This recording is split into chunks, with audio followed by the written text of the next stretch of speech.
like Immanuel Kant's transcendental subject, with which Hegel joins up in the final section of the Logic.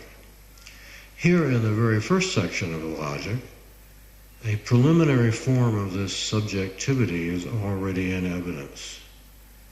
The Logic as a whole is the saga of how quality being in itself ultimately emerges as what Hegel calls the subjective concept, Begriff, and the idea, the Idee, that unites subjectivity and objectivity. Thus, we should not be surprised when Hegel compares the further elaboration of the conflict between quality being in itself and its being by virtue of others, an elaboration that proceeds through finitude and infinity, when he compares this to the emergence of freedom. And it proceeds as follows. Finitude, Endlichkeit, enters as a way in which the quality might be in itself by being separated off through its bounding limits from others. But this turns out not to work, because through its limit, the finite quality still relates to and thus is partially determined by the others that it was supposed to be separate from. So the finite gives way to the infinite, in which it is hoped the quality can finally be in itself with no other to detract from this. The infinite is, Hegel says, and it is in a more intensive sense than the initial immediate being. At the name of the infinite, he goes on, the heart and the mind, the Geist, light up. For in the infinite, the mind or spirit, Geist, is not merely abstractly present to itself, but rises to its own self, to the light of its thinking, of its universality, of its freedom. Note here again how in the infinite the mind, the Geist, rises to its own self, to its freedom, the Platonic assent. Now, the freedom that Hegel refers to here is not, of course, mere arbitrariness, Willkür in German. Rather, like the autonomy on which Kant bases his ethics, Hegel's freedom rises above a person's externally induced desires and feelings by means of the thinking to which Hegel refers, so that we could call this freedom rational self-government.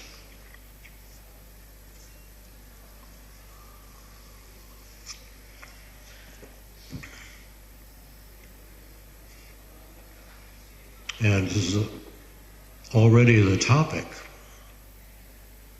implicitly the topic, here very close to the beginning of Hegel's logic. And it's the theme of his entire logic and encyclopedia. It's the theme of his philosophy as a whole. Freedom as rational self-government.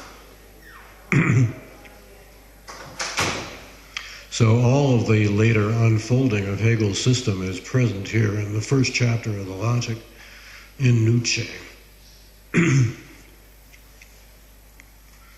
In addition to the comparison to freedom, another distinctive feature of the emergence of infinity, which points forward to spirit, Geist, is the role of the ought, das Sollen. Hegel identifies the ought as the factor that leads the finite beyond itself to the infinite. Hegel agrees with Kant that what Kant called inclinations, Neigungen, cannot provide ultimate guidance for a self-governing being, because inclinations such as appetites and socially induced emotions originate outside the agent and its biological heritage or its social circumstances. So in themselves they render the agent finite. The great thing about the ought is that it provides guidance from within rather than from without, and that thus it does not render the agent finite. All of this goes without saying for a German idealist brought up in the thought world that was created by Kant's ethical writings.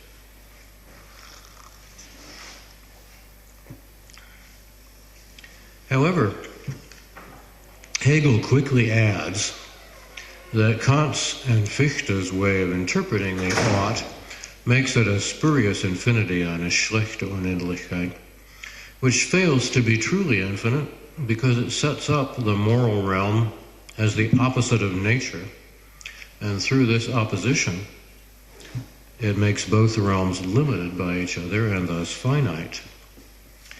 Hegel proposes to avoid this error of his predecessors by understanding the moral realm, or the realm of freedom, not as the opposite of nature and the opposite of the finite, but rather as the finite's Aufhebung of itself. As he writes, the finite is not aufgehoben, not sublated by the infinite as by a power existing outside it. On the contrary, the finite's infinity consists in Aufhebung, in sublating its own self. One of the most important sentences in the book, in Hegel's philosophy. This is how true infinity differs from the spurious infinity that is opposed to the finite and is therefore itself finite, not really infinite at all. But due to the process of Aufhebung, lifting up, nothing that enters Hegel's discussion in a significant role is ever merely dismissed. The ought, the Sollen, was the first indicator of the possibility of going beyond the finite. So it is still present within the true infinity, although sublated, aufgehoben, by the critique of its initial spuriously infinite interpretation. In this way, Hegel pays tribute to the essential truth contained in Kant's dualism at the same time that he goes beyond it.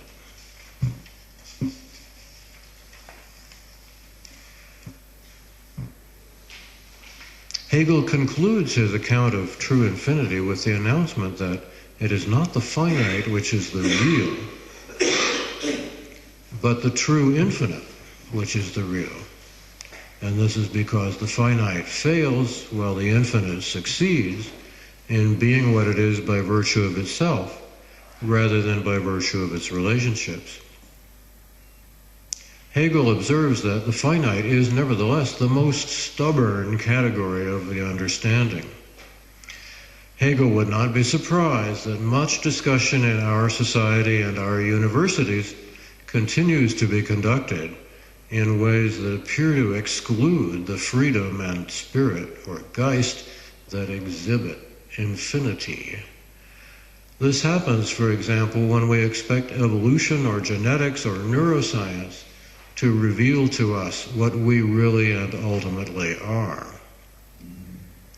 But Hegel would maintain, and I would agree, that in many ways the heart and the Geist light up, nevertheless, at what is in fact the thought of the infinite. It's only in despair that thought, universality, and freedom lose their power to inspire us. So Hegel has shown that being that is self-determining through freedom is, in a sense in which so-called finite beings, which are determined in key ways by what is other than themselves, cannot be. Being that is self-determining is as itself, an sich, and not merely in and through its relations to others. This is why Hegel says that the infinite is in a more intensive sense than the initial immediate being. It is in a more intensive sense in that it is what it is as itself and not just through its relations to others. So this is Hegel's explanation of how being or reality comes in greater or lesser degrees. Some of the things that are more themselves because they're more self-determining than other things are.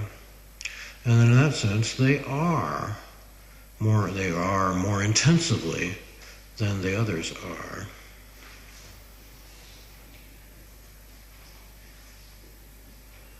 It's through this more intensive being that spirit, Geist in Hegel's account, differs from nature.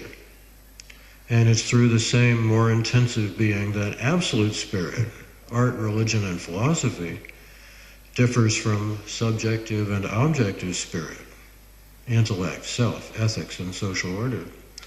In each case, first in spirit and then in absolute spirit, there is a greater degree of being as itself, a greater degree of self-determining freedom than in the prior phase, whether that's nature or subjective or objective spirit. So the more intensive being that is free is Hegel's central contribution to our understanding of human experience and existence. Just as in Kant's ethics, we see here an ascending scale of being, increasing degrees of being, in which the higher kind of being is more self-determining, more autonomous than the lower kind. The difference between Kant and Hegel on this point is that in Hegel's version, the higher kind of being results from the self-Aufhebung of the lower kind, rather than simply being opposed to the lower kind. True infinity consists, as Hegel says, in the finite sublating its own self, Aufheben of its own self. In this way, Hegel invites us to see a continuity between the lower and the higher, as well as a discontinuity. That's what he often calls an identity indifference. So that in place of an essentially inexplicable dualistic divide, such as Kant gave us with his contrast between theoretical knowledge of determinism and practical faith in freedom, in place of that, Hegel shows us a scale of quantitative transitions, a continuity, which is entirely intelligible and thus knowable. Thus, Hegel preserves what is true in Kant's ascending scale while overcoming its unfortunate dualism.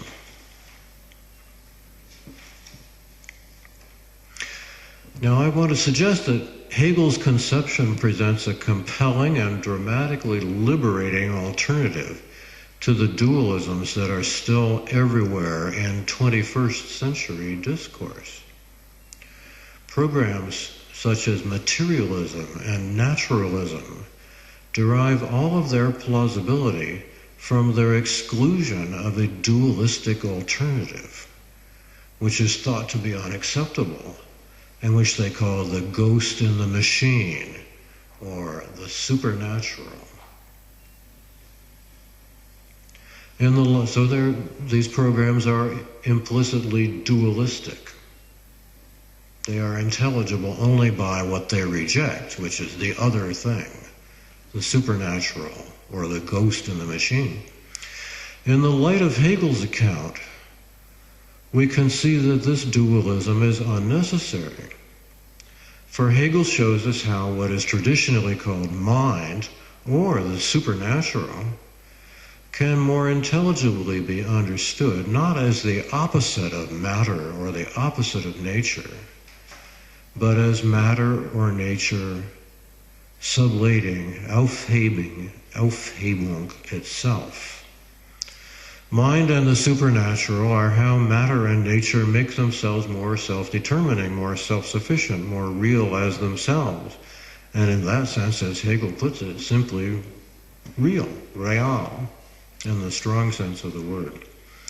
So we replace an unintelligible duality, obviously objectionable, dualism, with an intelligible, higher-level unity. Hegel expresses this unity in his famous statement that everything turns on grasping the true, not only as substance, but equally as subject. He then spells out this sublation, or Aufhebung, in the second and the third parts of his Science of Logic, and in the second and third parts of his encyclopedia, which deal with the relation between nature and Geist. By resolving the dualism of the dualism of mind versus nature, Hegel likewise resolves the dualism, which is fundamental to modern discussions of knowledge, the dualism of subject versus object. If the knower or subject is mind, and mind is the self-sublation of nature, then nature and mind are both inherently accessible to the knower. Mind is accessible to the knower because mind is what the knower is, and nature is accessible to the knower because the knower as mind is nature's self-sublation. So by knowing itself as nature's self-sublation, mind knows nature as well.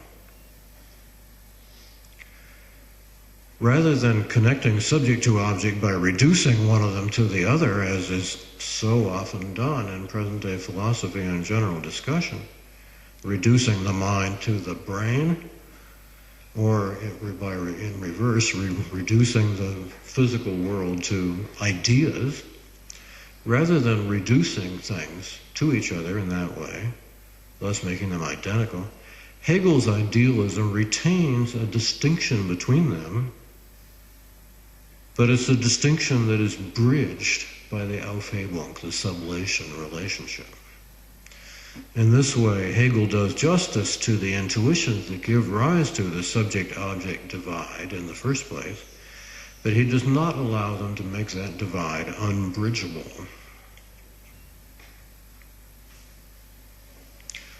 Now, the next thing to see is that this overcoming of the materialism-idealism dispute and of the subject-object problem, this overcoming depends entirely on the role of value in the sublation relationship. It was only through the ought, that the zoon, that the finite pointed beyond itself to the self-governing reality or infinity, that anticipates and structures the sublation of nature as mind, or Geist. So one would expect the self-sublation of nature as mind to give a similar intervening role to value. And in fact, Hegel's account of the sublation of nature, which he summarizes under the rubric of freedom, his account of the sublation of nature proceeds by way of practical as well as theoretical considerations at every level, and thus it proceeds by way of issues of value as much as of fact. Thus, Hegel's overcoming of the naturalism-idealism dispute and of subject-object issues in epistemology results from his more fundamental overcoming of the dualism of fact versus value and of science versus value-oriented disciplines. When ancient and modern skeptics and nihilists exclude value from reality, this prevents them from thinking or knowing a self-determining and thus self-sufficient reality. It dooms them to a spurious infinity, Schwächte Unendlichkeit, in which explanations devolve into an endless und so weiter, and so on, which fails, as such, to grasp a reality that is what it is by virtue of itself. Pretty fundamental failure. Skeptics and nihilists often claim that value must be excluded from reality because it can't be identified in the world by the characteristic methods of the natural sciences, and especially of physics. Hegel's response to this kind of objection is that to identify reality with what can be arrived at by a particular mode of inquiry, such as the mode of inquiry of the natural sciences, rather than by free inquiry as such, is arbitrary and consequently unfree. If we proceed in that way, we are not engaged in free inquiry. And Hegel presents his own dialectical account of reality as inclusive and thus free, in a way that doctrines that dismiss everything that's not natural science are not free. This is Hegel's response to positivism. His overall account response to positivism is that it is, by being dogmatic in this way, it fails to be free thought, a pretty fundamental failure. It is undoubtedly true that in our times people are much less inclined to embrace skepticism or nihilism about physical facts than to embrace skepticism or nihilism about values. This is due to the great prestige that the natural sciences have acquired since the scientific revolution. But it's not clear that there is any more reason for skepticism or nihilism about values than about physical facts. These are both things that people from time to time change their minds about as a result of more or less careful thought and inquiry. This explains the fact that Greek skeptics and nihilists targeted both kinds of supposed knowledge, and Plato and Aristotle viewed both kinds of knowledge of facts and knowledge of values, as inseparable from one another. David Hume and modern empiricism and Immanuel Kant, with their dualisms of is versus ought and theoretical versus practical, have set the tone for most philosophy in the last 200 years. But Hegel returns to the Greek consensus that regards values and facts as standing together or falling together. We either overcome skepticism and nihilism in both cases, or we fail to overcome it at all.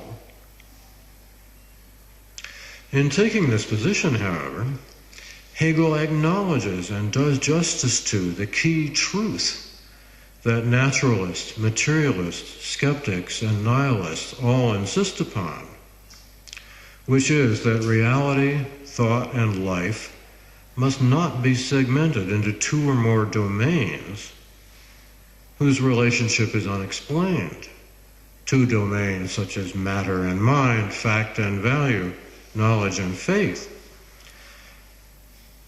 Hegel does justice to this key truth that naturalists, materialists, and so on insist upon by showing us the unity of reality in the unity of being and nothing, sublation, true infinity, the idea and spirit, of which matter and spirit, fact and value, knowledge and faith, and so forth, are all merely aspects. By unifying these domains, Hegel is able to show how the fundamental human experience of questioning one's initial opinions and desires and seeking a higher point of view provides a convincing reply to skepticism and nihilism about truth and value. We experience this questioning and seeking a higher point of view. We see how they enable us to be more ourselves and more real as ourselves. And thus, this experience, which we all have, which the skeptics and nihilists have, as much as they're trying to think for themselves, they're trying to find a higher point of view on our everyday experience. This experience puts us in direct contact with a higher, more authoritative reality, namely the reality of our own self-determining selves. So this questioning and seeking a higher point of view includes all of skepticism's questioning, and thus it can't be undermined by skepticism. The skeptic is already engaged in and part of the reality that Plato and Hegel are describing.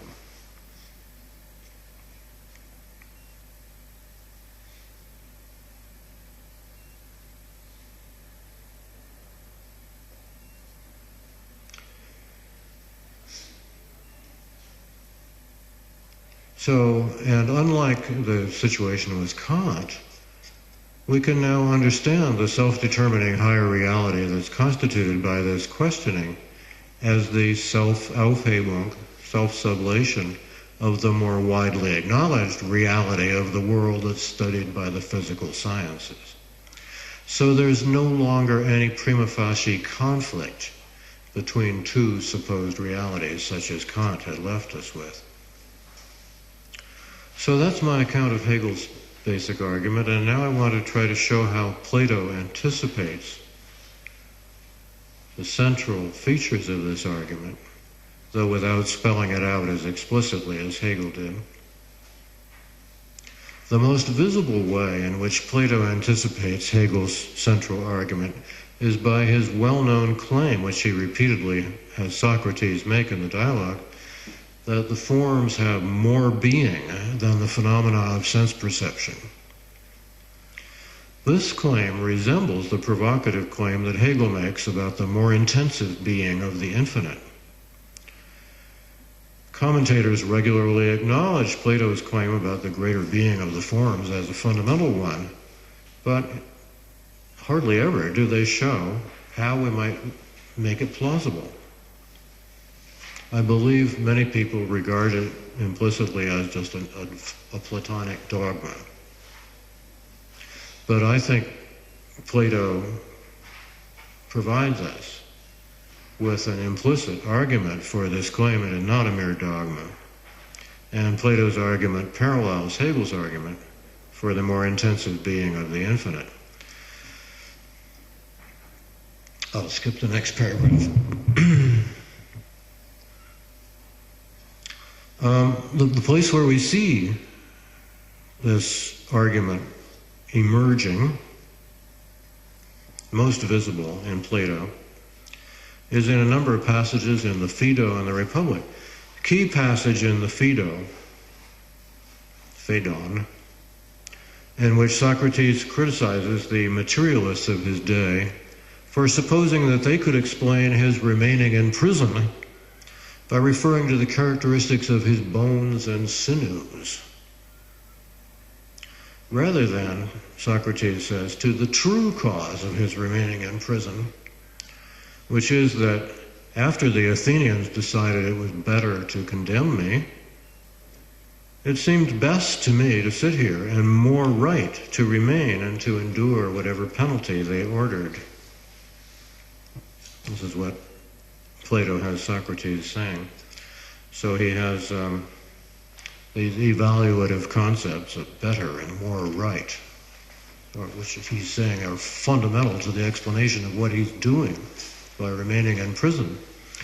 Socrates grants that his bones and sinews are a necessary part of the story. He couldn't remain in prison if he didn't have bones and muscles and so forth. They're a necessary part of the story, but they are not sufficient. Socrates says the materialists believe that they will sometime discover a stronger and more important, more immortal Atlas to hold everything together more, and they don't believe that the truly good and binding binds things and holds them together.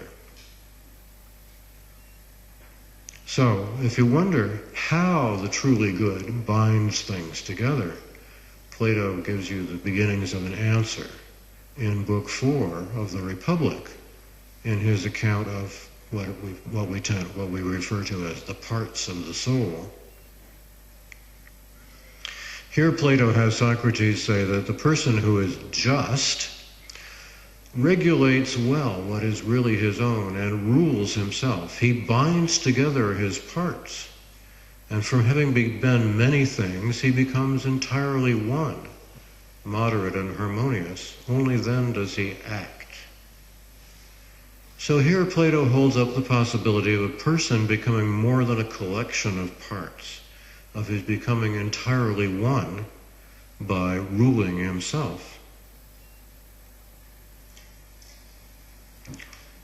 And this, of course, he does through the functioning of his rational part, which guides his appetitive and passionate parts by reference to a standard that is higher than them.